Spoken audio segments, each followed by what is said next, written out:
Hello மக்களே, அனைவருக்கும் வணக்கம். எல்லோரும் எப்படி இருக்கீங்க? இந்த பதிவில் என்ன பார்க்க போகிறோம் அப்படின்னா, காலையிலே நானும் என் ஹஸ்பண்டும் மூட்டையை பிரிச்சுட்டு உட்காந்துருக்கோம். அது வேறு ஒன்றும் இல்லைங்க. முன்னாடி நாள் ஷாப்பிங் போனோம்.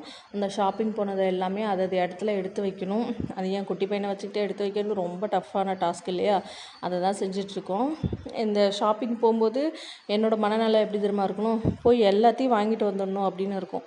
போய் வாங்கிட்டு வந்துடுவேன். வாங்கிட்டு வந்துட்டு ஒரு சில ஐட்டம்லாம் தேவைப்படாத ஐட்டம் இருக்கும் இல்லையா, நமக்கு செய்யவே தெரியாததெல்லாம் இருக்கும். அந்த பொருளெல்லாம் வாங்கிட்டு வந்துடுவோம். அந்த மாதிரி ஒரு 2-3 பொருளை வரைய நான் வாங்கிட்டு வந்துட்டேன்.